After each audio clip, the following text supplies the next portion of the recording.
Hello বন্ধুরা, আজকে আমি এমন একটি গল্প বলতে যাচ্ছি যেটি শুনে আপনারা নিজেকে কন্ট্রোল করতে পারবেন না। তার আগে অবশ্যই কানে হেডফোন লাগিয়ে নেবেন। তো চলো বন্ধুরা, শুরু করি। 4 বছর পর আমি ফিরলাম আমার সেই ছোট্ট গ্রামে। শহরের কোলাহল, ক্লাস, পরীক্ষা, চাকরির ইন্টারভিউ সব মিলিয়ে এতটা সময় কোথা দিয়ে গেল বুঝতেই পারিনি। কিন্তু এখন যখন ট্রেনটা স্টেশনে থামে আর আমি সেই চেনা কুয়াশাভাজা বাতাসে নাক ডুবাই, মনে হয় এইটুকু জায়গায় আমার সবচেয়ে নিরাপদ আশ্রয়। গ্রামের স্টেশনটা তেমন একটা বদলায়নি। সেই পুরনো কাঠের বেঞ্চ, ঘুমকাতুরে কুলিদের ভাঙা চা গ্লাসের শব্দ আর চায়ের দোকান থেকে আসা গরম দুধের ঘ্রাণ, কিছুই বদলায়নি। বদলেছে শুধু আমি আর হয়তো সুমি ভাবি। আমি রিকশায় চড়ি। রাস্তার পাশে তালগাছ, মাঝে মাঝে শালিকের ঝাঁক উড়ে যাচ্ছে। ছোট ছোট কাঁচা পথ এখন কিছুটা পাকা হয়েছে বটে, তবে সেই চেনা সৌন্দর্য অটুট। হঠাৎ মনে পড়ে, ভাবি তো জানেই না আজ ফিরছি। একবার ফোন দিতে গিয়েও থেমে যাই। চমকে দেওয়াটাই বরং ভালো। আমাদের বাড়ির গেটটা কাঠের, সাদা রং করা, যার কিছুটা খসে পড়েছে। পেছনের বাগানে জবা গাছে লাল ফুল ফুটেছে। মনে পড়ল ছোটবেলায় আমি আর ভাবি একসাথে গাছগুলো লাগিয়েছিলাম। গেট ঠেলে ভেতরে ঢুকতেই চোখে পড়ল সুমি ভাবি।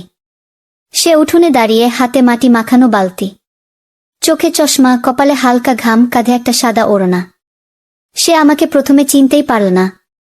তারপর এক মুহূর্ত থেমে বিস্ময়ে তাকিয়ে থাকল। রায়ান, তার গলা কেঁপে উঠল, যেন কোনো পুরনো গান হঠাৎ বাজতে শুরু করেছে। আমি হেসে বললাম, ভাবি চিনতে পারোনি? সে ছুটে এলো না, হাসল না, বরং চুপ করে দাঁড়িয়ে থাকল। তারপর ধীরে এসে বলল, তুমি তো 4 বছর পর একটাও খবর দিলে না। ঘি আমার মনে হলো সময়টা যেন থেমে গেছে। তার চোখে একটু অভিমান, একটু বিস্ময়, আর অনেক না বলা কথা। আমি বললাম, হ্যাঁ, একটু হঠাৎই আসা। চাকরির জন্য ইন্টারভিউ শেষে ভাবলাম গ্রামে একটু যাই। খুব ভিতরে ঢুকতেই পরিচিত ঘরের গন্ধ পেলাম, মাটির দেয়াল, কাঠের মেঝে, আর রান্নাঘর থেকে ভেসে আসা গরম ভাতের গন্ধ। মা তখন নামাজ পড়ছেন। আমাকে দেখে চোখ ছলছল করে উঠল। আমার ছেলে ফিরল, মা জড়িয়ে ধরলেন। আমি তাকিয়ে দেখি ভাবি দাঁড়িয়ে আছে দরজার পাশে, এক হাতে ওড়না ঠিক করছে আর চোখ নামিয়ে রেখেছে। রাতটা কাটল অনেক গল্পে। বাবা নেই আমাদের, অনেক আগে মারা গেছেন। ভাই, মানে ফারুক ভাই, শহরে চাকরিতে। ফোনে মাঝে মধ্যে কথা হয়, তবে তার সঙ্গে তেমন যোগাযোগ নেই এখন। আর ভাবি, সে একা থাকে বাড়িতে মা আর আমার ছোট চাচার মেয়েকে নিয়ে। বিয়ে হয়েছে 6 বছর, কিন্তু তাদের কোনো সন্তান নেই। সেই নিঃসঙ্গতাই কি তাকে আরো নরম করে দিয়েছে? রাতের খাবারের পর উঠোনে চুপচাপ বসেছিলাম। আকাশে তারা জ্বলছে। হঠাৎ দেখি ভাবি এক কাপ চা নিয়ে পাশে এসে বসেছে। তোমার জন্য চা করে আনলাম, তোমার পছন্দ মতোই, কম দুধ, বেশি আদা, সে মুচকি হেসে বলল। আমি অবাক হয়ে তাকালাম। তুমি এখনো মনে রেখেছ? সে চোখ নামিয়ে বলল, সবকিছু ভুলে যাওয়া যায় না রায়ান। আমার গলা শুকিয়ে গেল। আমি কিছু বলিনি, শুধু চায়ের কাপটা হাতে নিয়ে এক চুমুকে পুরনো দিনগুলো গিলতে লাগলাম। তারপর আমাদের মধ্যে নেমে এল এক অদ্ভুত নীরবতা। তা তিক্ত নয়, বরং খুব গভীর, প্রশান্ত। যেন দুই আত্মা একই ছাদের নিচে বসে থেকেও একে অপরের ভেতরের বাতাসে শ্বাস নিচ্ছে। গ্রামে আসার পরদিন সকালটা শুরু হয় পাখির ডাক আর পাতার ফাঁক দিয়ে আসা নরম রোদে। আমি বারান্দায় বসে গরম চা হাতে দেখি বাগানে ভাবি গাছগুলোর পাতা পরিষ্কার করছে। প্রতিটি পাতার উপর তার যত্ন, যেন কথায় না বলা ভালোবাসা।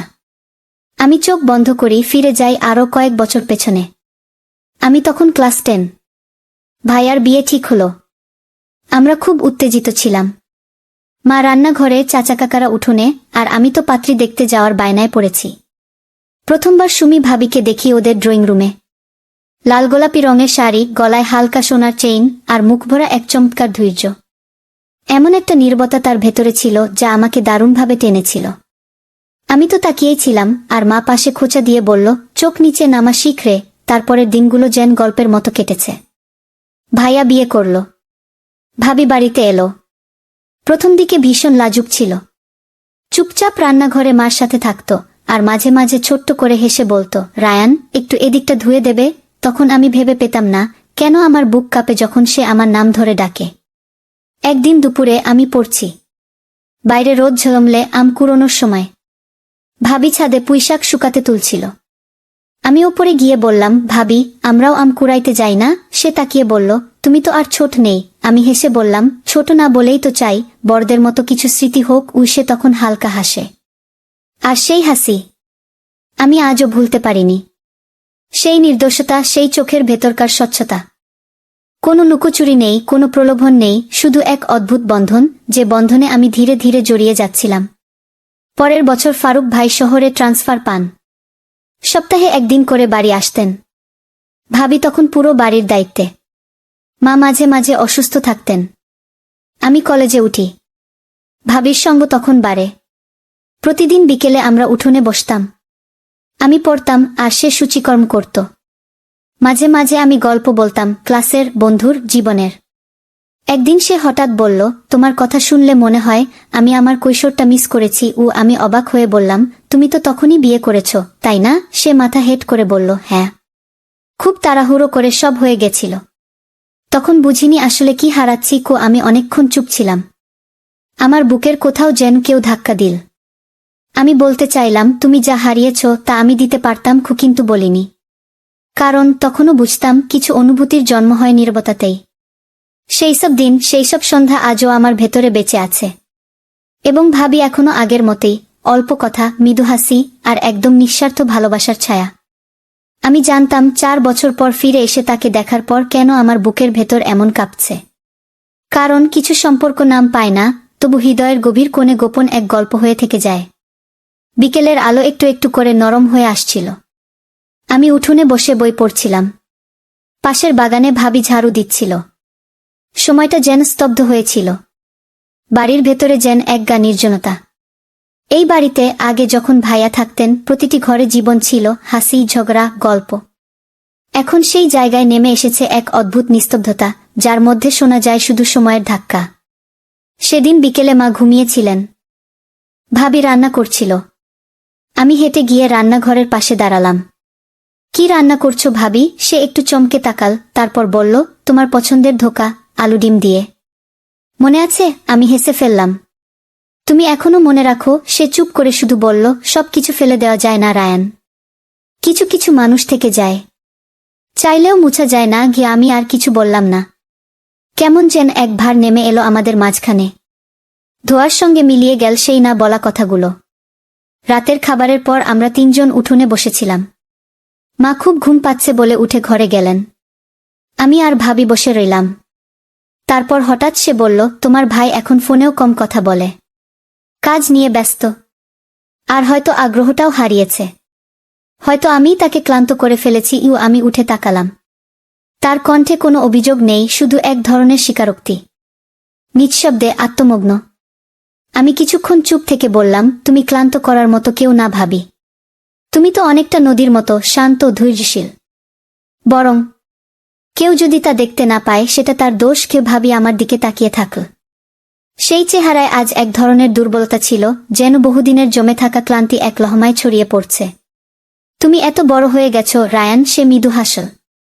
আগে ছিলে শুধু আমার দেবর, এখন যেন আরেক রকম কাছের মানুষ কেউ। আমার গলা শুকিয়ে গেল। আমি শুধু বললাম, কাছ মানে কি ভাবি? সে কিছু বলল না। হঠাৎ উঠে দাঁড়িয়ে বলল, আজ একটু ঠান্ডা পড়ছে, তুমি ভেতরে যাও। ঘুমের আগে আমি অনেকক্ষণ জানালায় বসে থাকি।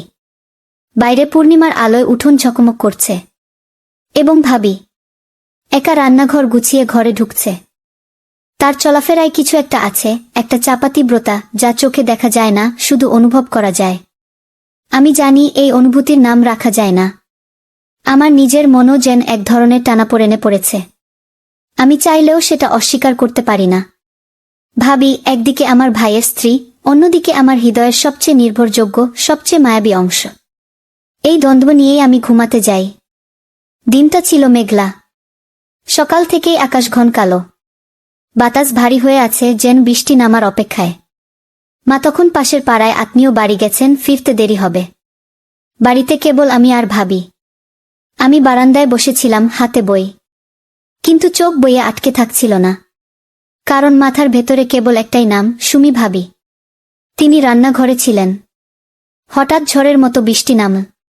আকাশের গর্জন, টিনের চালের উপর বৃষ্টির শব্দ, সবকিছু মিলে পরিবেশটা এক ধরনের কল্পনার মতো হয়ে গেল। রায়ান, ভাবির গলা। আমি উঠে গেলাম রান্নাঘরের দিকে। তাড়াতাড়ি ছাদে চল। পুঁইশাক শুকাতে দিয়েছিলাম, সব ভিজে যাবে। আমরা দুজন ছুটে ছাদে উঠলাম। বৃষ্টির মধ্যে বাতাসে ওড়ানো শাড়ি সামলে ভাবি কাপড়গুলো গুছাতে লাগলেন। আমি তাকে সাহায্য করলাম। কিন্তু হঠাৎ এক ঝাপটা বাতাস ও বৃষ্টিতে ওর ওড়নাটা উড়ে গেল। আমি হাত বাড়িয়ে ধরলাম। আমাদের দুজনের হাত একসাথে পড়ল ওড়নার সুতায়। চোখে চোখ পড়ল। ভিজে চুল, কপাল বেয়ে গড়িয়ে পড়া জলের ধারা, কাপড়ের ভাঁজে জমে থাকা কাঁপুনি। আমি তাকিয়েছিলাম স্থির হয়ে। সে চোখ সরিয়ে নিতে চাইল, কিন্তু পারল না। আমি ফিসফিস করে বললাম, তুমি কাঁপছো ভাবি। ভিতরে চলো। ও সে কিছু বলল না, শুধু মাথা নাড়ল। আমরা নিচে নামলাম। ভেতরে ঢুকে সে কাপড় চেঞ্জ করতে গেল। আমি বসে রইলাম ড্রয়িং রুমে, বৃষ্টির শব্দের নিচে চাপা পড়ে থাকা নিজের হৃদস্পন্দন শুনতে শুনতে। কিছুক্ষণ পর সে এলো, হালকা গোলাপি জামদানি শাড়ি, সাদা ব্লাউজ, খোলা চুল, চোখে ক্লান্তি আর অস্বস্তি। তবু সে এসে বলল, তুমি তো ভিজে গেছ, তোয়ালে আনছি। আমি বললাম, থাক, আমি ঠিক আছি। কিন্তু সে জোর করে আমার হাতে তোয়ালে ধরিয়ে দিয়ে বলল, ভিজে থাকলে ঠান্ডা লেগে যাবে। আমি একটুও নড়লাম না, শুধু তাকিয়ে রইলাম। তার চোখে তখন কিছু ছিল, ভয়, লজ্জা এবং এক অপার চেনা অনুভব। আমি বললাম, ভাবি, তুমি জানো না কতদিন ধরে তোমায় কিছু বলতে চাইছি, কিন্তু পারি না।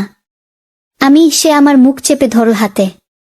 চুপ রায়ান, আমি শুনতেও ভয় পাই, কারণ আমি জানি তুমি যা বলবে তাতে আমি ভেঙে যাব। আমার চোখ জ্বলে ভরে গেল। তুমি কি ভেবেছ আমি কিছুই বুঝি না? তার গলা কাঁপছিল। তুমি যেভাবে তাকাও, যেভাবে আমার পছন্দের জিনিস মনে রাখো, আমার নিঃশব্দ অভিমানগুলো বুঝে ফেলো। আমি কি তা টের পাই না? আমি বললাম, তুমি যদি জানো তাহলে কিছু বলো না কেন? সে চুপ করে থাকল। তারপর বলল, কারণ তুমি আমার দেবর, আমি কারো স্ত্রী। এই সম্পর্কের একটা সীমা আছে, আর সেই সীমা পেরিয়ে গেলে ভালোবাসাও পাপ হয়ে যায়। আমার চোখ বেয়ে জল পড়ল। কিন্তু আমি পাপ করতে চাই না ভাবি।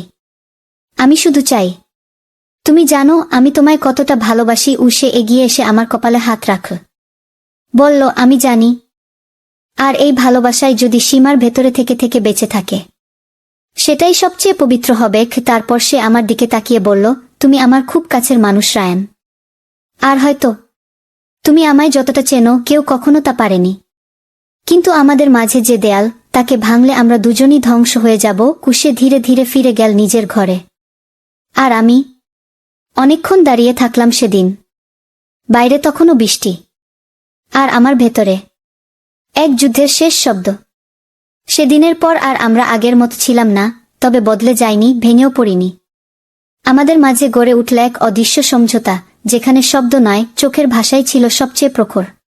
আমি প্রতিদিন বারান্দায় বসতাম, ভাবি প্রতিদিন ঠিক সময়ে চা এনে দিতেন।